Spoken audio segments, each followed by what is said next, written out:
From technology and acquisition to citizen services and mission execution, a culture shift is underway with federal government leaders increasingly seeking out solutions that disrupt the way business has traditionally been done. Here we connect with those government and industry leaders driving this change and driving the real results in support of their agency mission. This is Keeping IT Brief.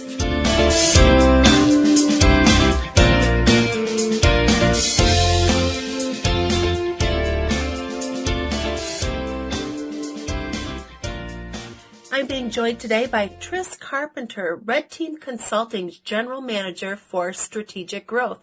Tris, thank you for hopping on with me today. Of course. Great to be with you, Marianne. Absolutely. So there's a lot going on in federal contracting right now. So tell me, what are some major changes that we're seeing and what are we going to see going forward under the current administration? Yeah, great question. So, we're really seeing a realignment in three main ways.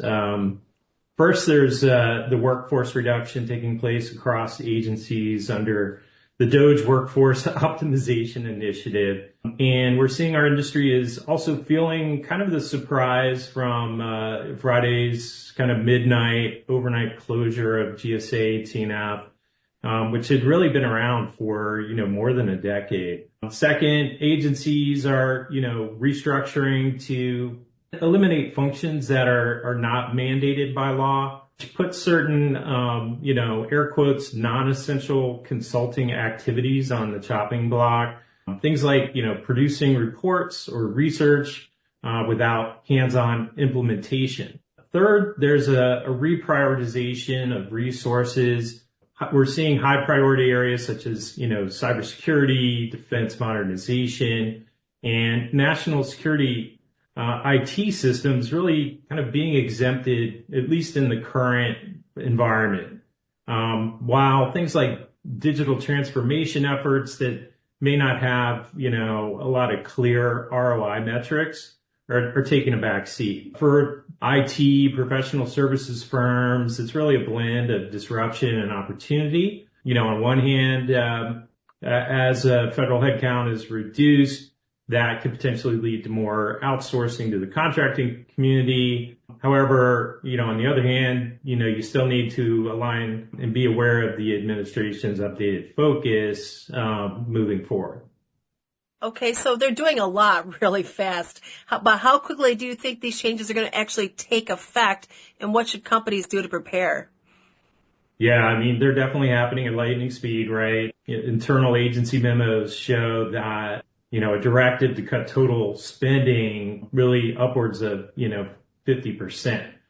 So given this kind of rapid timeline, we think companies should identify where their contracts might be viewed as, again, non-essential consulting, which effectively is a label that GSA has pinned on services that, in their words, merely generate a report, research, coaching, or an artifact.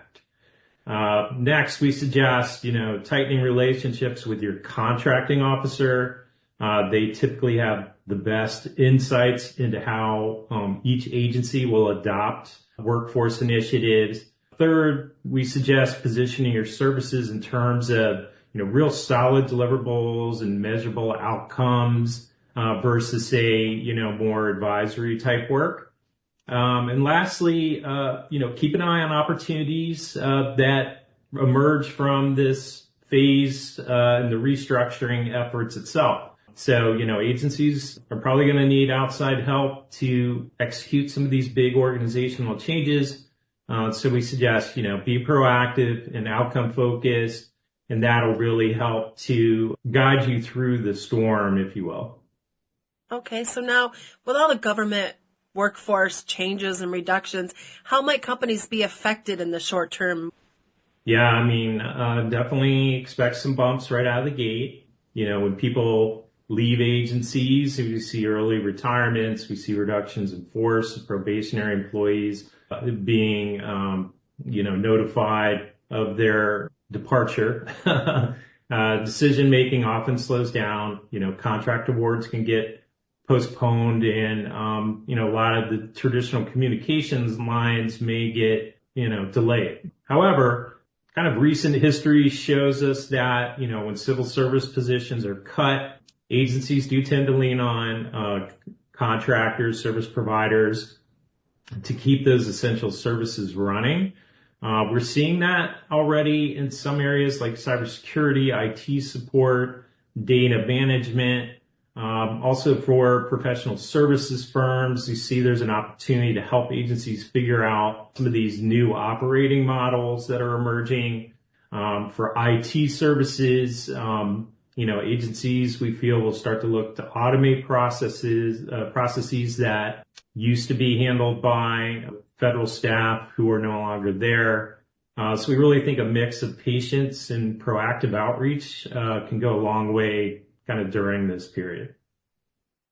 Okay, so companies are worrying about their payments and their contracts being administered. What specific steps can they take to make sure that they protect their cash flow and their contracts? Yeah, definitely a valid concern. We saw the Professional Service, PSC, the Professional Services Council, and they're reporting that there are delays in invoice payments for work that was done right before the inauguration. So first we suggest, document everything. Someone gives you verbal instructions. We suggest writing it down and emailing it back to them to confirm. Second, make sure your invoices are rock solid with detailed descriptions and, the required supporting documents. Third, if you have multiple contracts within the agency, or look for multiple opportunities to expand your presence with multiple contracts within the agency, so you're not left stranded if your primary POC is reassigned. So all in all, we suggest be prepared for sudden shifts. Some contractors have seen stop work orders, but then followed by partial reinstatement. So we saw just this morning that Department of State rescinded stop work orders on close to 250 aid contracts. So that's basically a good sign. We're seeing some of the hold and stop work while a review process goes on. Doesn't mean that the contract is canceled forever. We're actually seeing now some of these stop work orders being rescinded. So that's good news. But definitely keep your relationships on solid footing, and that should help you kind of ride out this, crazy whiplash time we're in. Right. So now, are there any areas of service contracting that will see growth under this administration, you think? Yeah, definitely. We definitely suggest kind of monitoring, looking at the executive orders, the directives, keeping tabs on the media as well as service organizations like PSC, et cetera. Follow the administration's spotlight. So we're seeing, national security IT systems, cybersecurity, critical infrastructure protection. Those appear to be kind of exempted from cuts at this point. We're also seeing some renewed interest in IT modernization that yields kind of those tangible efficiency boosts.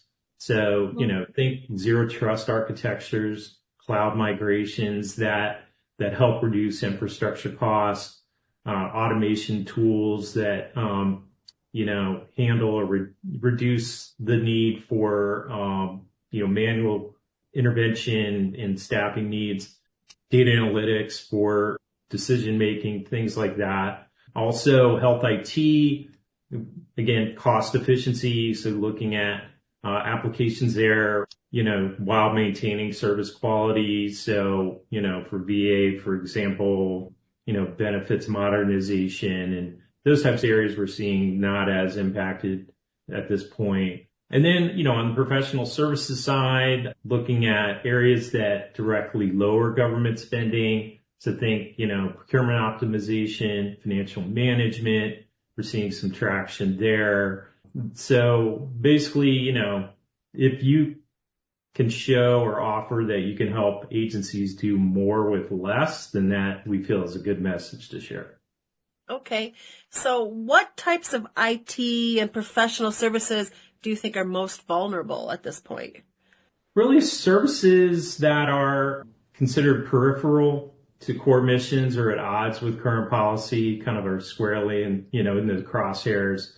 Again, we have the elimination of 18F at GSA. We also have DoD enacting Undersecretary recently has requested reviews of all consulting services, targeting especially those under GSA vehicles by mid-March, looking at everything else by mid-April. So, really the tricky part is they haven't really pinned down a single definition of consulting services.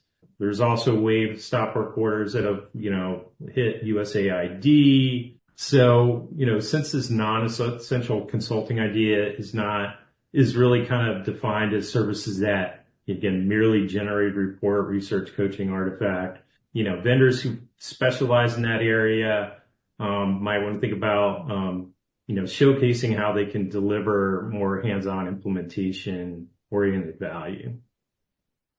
Okay. So now say you're a company that you have to pivot because maybe you were specifically in one of the declining sectors.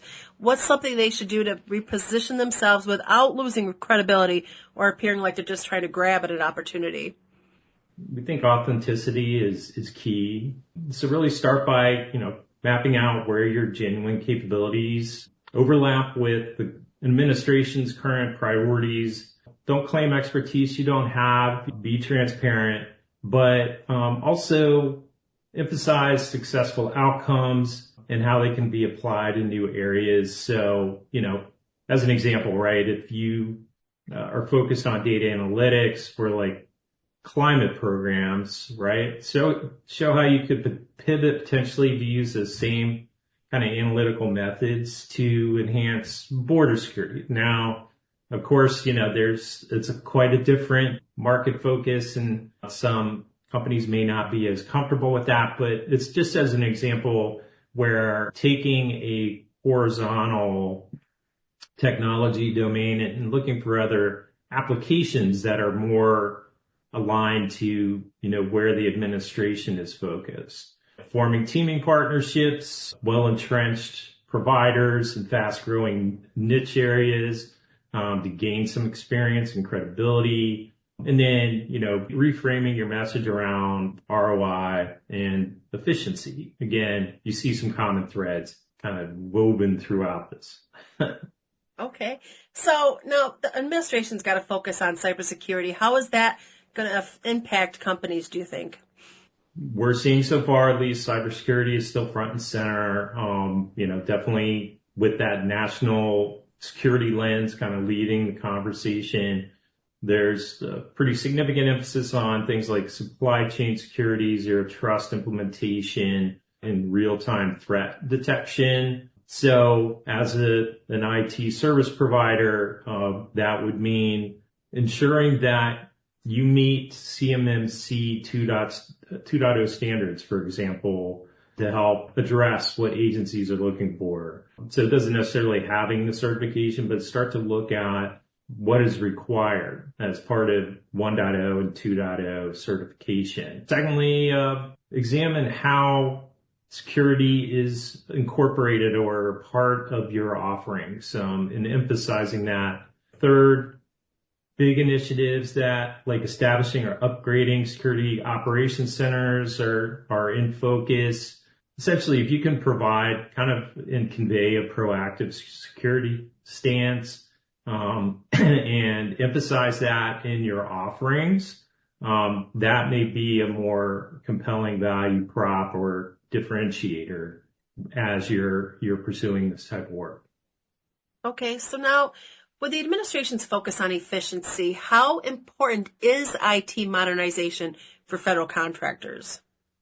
IT modernization is still vital, but the angle of that is changing as we've seen, the shutdown of 18F again, as an example. We've seen that the leader of the Technology Modernization Fund recently depart. We've seen, of course, the U.S. Digital Service become the U.S. DOJ Service. So with all of that said, there is a shift away or from innovation for its own sake, really toward initiatives that, again, clearly prove those cost savings or productivity boosts. Doge has claimed millions of savings by eliminating unused software licenses. So, clearly that's currently kind of a top priority. If you're going after modernization type areas, we recommend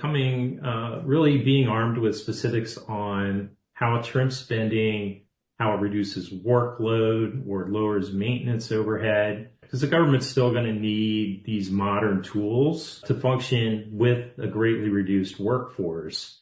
But they still need to show that it's a good investment. Okay.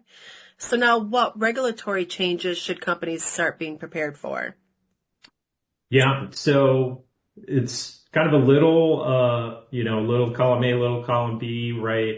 It's really a mixed bag. Some areas are getting simplified. We're seeing regulations being eliminated, while other areas are going to have more stringent rules. So you might see some hurdles on certain acquisitions, but we're facing kind of stricter cybersecurity and supply chain protocols. CMMC 2, which I mentioned earlier, while primarily within the DoD space, can start extending to civilian agencies as well. But again, kind of complicating things is this, definition of consulting services, right? We really haven't elaborated a lot on that. So this may lead agencies to rely on things like NAICS codes and VAR definitions, or even basic keyword searches when, deciding which contracts to reduce. So, we think the best approach is really stay vigilant, seize opportunities where regulations or red tape kind of lightens up, but also focus on compliance in high risk areas like security and supply chain integrity. Okay, so beyond the direct impact on contractors, are there broader economic concerns we should be watching for? Yes, definitely. I mean, there are some estimates that the workforce initiatives under Doge could possibly affect up to 1 million workers, kind of once you factor in the broader contractor ecosystem, which has really grown to a majority of the total federal workforce. We've already seen through media coverage and announcements tens of thousands of voluntary buyouts and layoffs. Investors are starting to warn that these cuts could trigger some economic ripples from reduced consumer spending. And this might influence things like interest rates, capital availability, and of course, how agencies allocate their budgets. For companies out there, we suggest be prepared for some of these broader economic shifts while staying on top of a lot of these agency policy changes.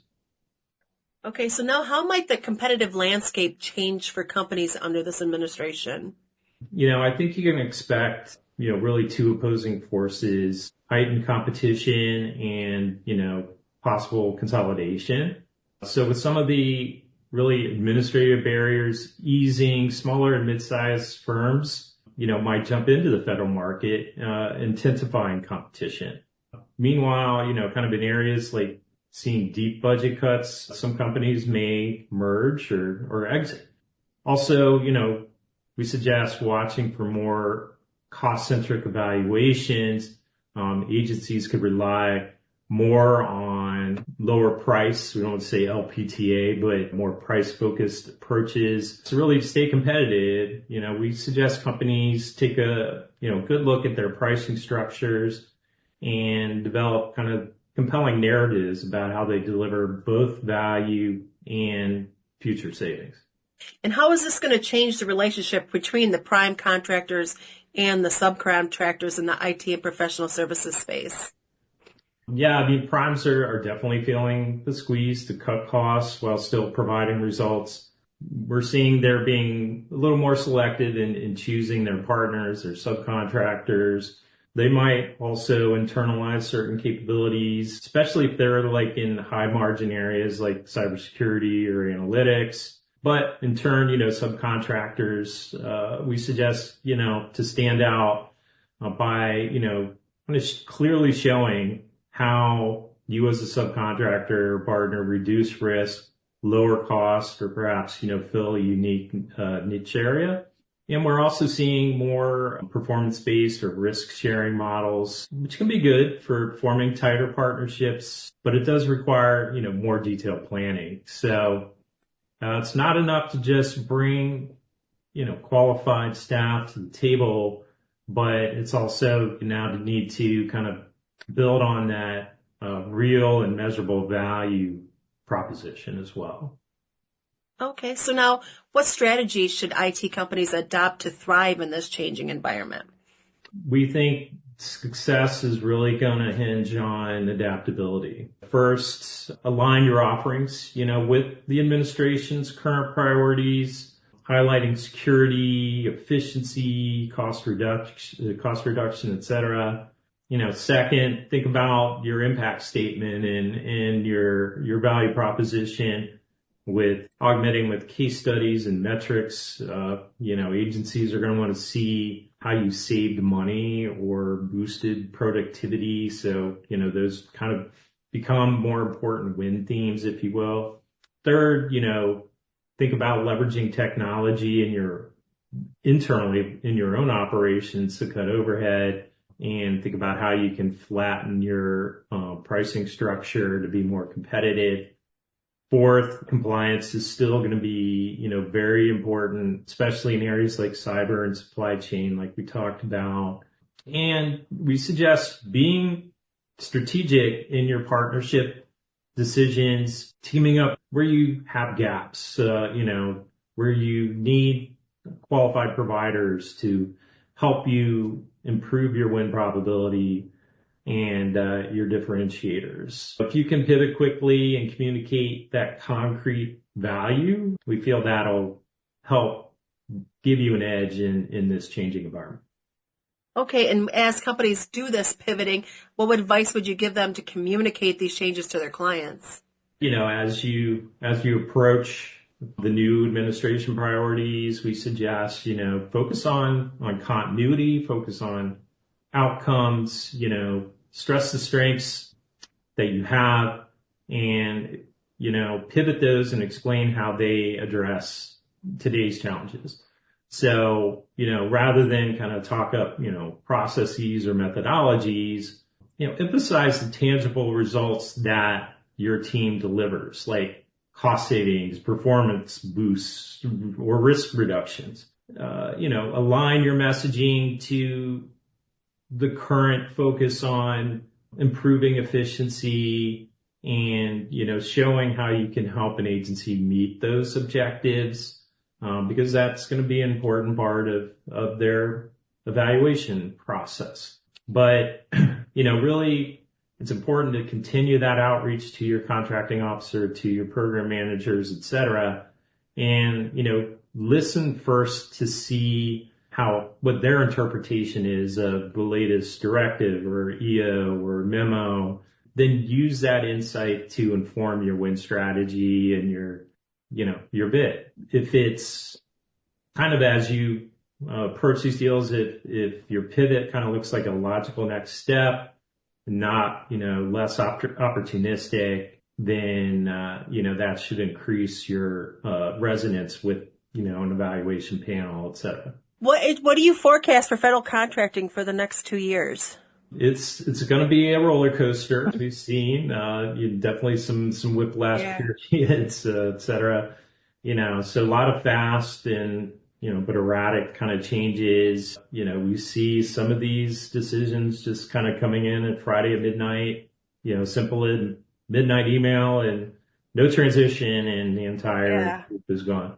We're also seeing some stop work orders coming out before agencies finish their reviews, like Department of State, as I mentioned, where they did a stop work order on a number of contracts and now have rescinded that after the review was done. which unfortunately has this pretty severe impact on the contracting community. Recent media analysis suggests that more than half of these cancellations haven't been enforced or fully enforced. DoD is forging ahead with reviewing their consulting services related to GSA task orders and things like that. So, right now about 10% of agencies are feeling some pretty major repercussions, USAID being, one of the hardest hit, of course. If these estimated layoffs, reductions of force, including contractor jobs, reach that 1 million mark, companies that lean heavily on federal contracts face a higher risk, but more diversified firms likely will hold up better, during the midterm, near-term, midterm. So there's definitely bright spots out there. We feel optimistic that as the priorities of the current administration become a little more defined and some of these reform efforts take place, the companies can pivot and adapt. Really, right now it's the fear of the unknown, but as we hopefully get a little more definition, we feel things will start to even out a little bit. Okay. What's one piece of counterintuitive advice that you would give companies that might surprise our listeners? Yeah, good question. So, definitely keep a close eye on the stock market. As you saw yesterday, with the tariff announcement, it dropped pretty significantly, but also see how the stock market responds to the cost efficiency initiatives and these DOGE actions that are happening, because the current administration has shown sensitivity to these big market swings.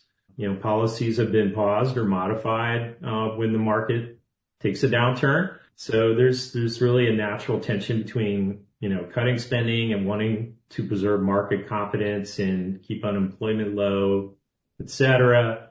But, if these cuts really start to take hold and really start to make a dent in the market, then we might see some of these approaches being slowed down or adjusted. So, kind of where right now it seems like a tidal wave, right? Like every day it's just, something new, something unpleasant happening. Seems kind of unstoppable, but as the market starts to react, prompt some of these reversals, these resending of stop work orders and things like that, hopefully at least to a more kind of measured and, systematic type of rollout. But being aware of that dynamic, we think it can help industry avoid overreacting and start to reposition, and adapt to the new normal, if you will. Tris, this has been amazing. Hearing all this, getting some insights from someone, seeing things happen. Hopefully I could check back with you in like a month or so and things have gotten a little bit better and you can have even some more information to share with us. But thank you for hopping on and speaking with us today. Absolutely. Thanks so much, Marianne. We really appreciate it. Thanks.